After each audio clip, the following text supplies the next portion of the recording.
Olá a todos os participantes da jornada de iniciação científica da Unirio. Meu nome é Gabriel, sou aluno de Direito, faço parte do grupo de pesquisa em Direito da Propriedade Intelectual, sob orientação do professor Dr. Ricardo Sichel, e hoje vou apresentar um dos trabalhos desenvolvidos em meio ao grupo chamado Políticas Públicas e Desenvolvimento Tecnológico Nacional, o caso brasileiro em comparação aos países asiáticos. O tema abordado trata do desenvolvimento tecnológico de uma nação e sua importância para se gerar bem-estar social e competitividade econômica. A importância desse tema está no fato de que a tecnologia é um grande fator para o desenvolvimento socioeconômico de uma nação, para a geração de uma infraestrutura de governo de qualidade, para a geração de recursos para atendimento à população e também para a produção de bens e serviços de alto valor agregado. Atualmente, esse tema ainda ganha uma relevância, pois as tecnologias são utilizadas para o combate à atual pandemia do Covid-19 e ao desenvolvimento das tecnologias de informação e comunicação, que ganharam, sobretudo, atualmente uma relevância maior devido às políticas de isolamento social. Quando olhamos para essa questão do desenvolvimento tecnológico, vemos um problema, que é a existência de uma assimetria no processo de desenvolvimento de ditas tecnologias entre diferentes países, sobretudo entre o Brasil e aqueles que iniciaram seus projetos de desenvolvimento nacional tardiamente, muitas vezes ao mesmo tempo do que o Brasil. Uma das hipóteses levantadas é que dita discrepância poderia ser em parte explicada pela adoção de um modelo eficiente de política pública, voltada para o desenvolvimento científico e tecnológico com uma devida gestão da propriedade intelectual. Com isso, o objetivo do trabalho busca averiguar a relação entre a propriedade intelectual, políticas públicas e desenvolvimento nacional através da análise de 3 casos de sucesso no desenvolvimento tecnológico: a China, Taiwan e Coreia do Sul, e a posterior comparação com o caso brasileiro. Esses países foram escolhidos porque começaram seu projeto de planejamento e desenvolvimento nacional tardiamente e com um período mais ou menos parecido do que o do Brasil.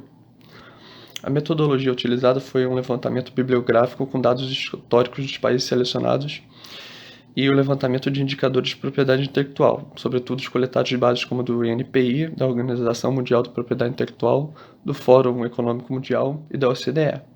Também utilizamos a literatura trabalhada por autores como Erickson, Arbix e Correia.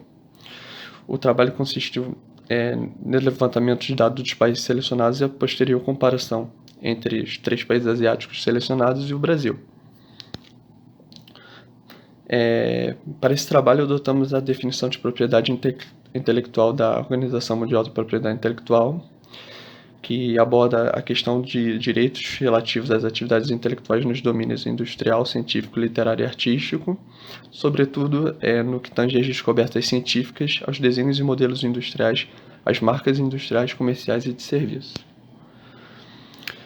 Quando analisados e levantados o material, nós temos alguns principais resultados. Olhando para os países asiáticos, percebemos que todos foram oriundos de conflitos que se finalizaram após a Segunda Guerra Mundial. Ou seja, a partir de então, os estados como conhecemos hoje só foram estabelecidos após a Segunda Guerra Mundial.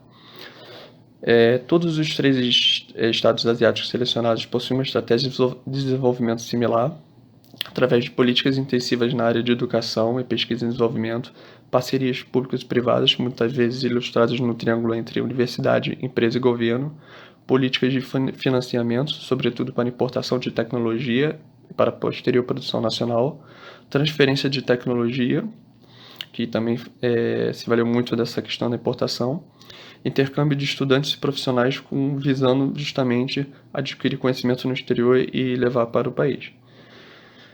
E com isso percebemos alguns resultados comuns, que foi o aumento ao longo do tempo no número de registros de patentes, publicações científicas e a presença de grandes clusters tecnológicos. Com isso, em pouco tempo, criando setores altamente competitivos nesses países e uma grande produção de propriedade intelectual, que muitas vezes foi utilizada não só para a proteção dos ativos, como também foi utilizada para licenciamento e desenvolvimento de negócios, entre outros fatores. No caso do Brasil, nós vemos que o país historicamente marca presença na discussão internacional sobre propriedade intelectual.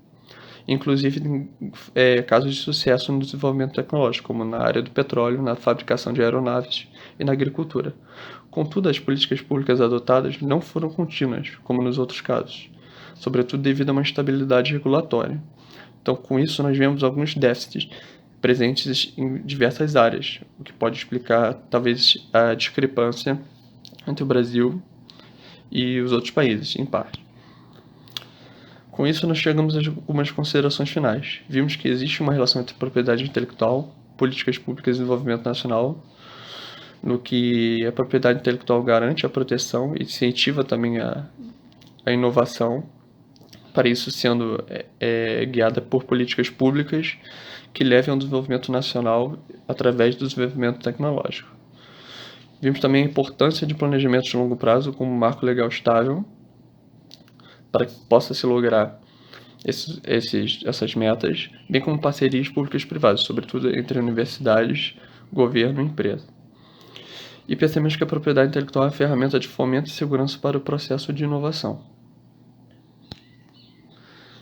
Com isso, encerro minha apresentação. Aqui constam as referências utilizadas no trabalho e agradeço a participação e a atenção de todos.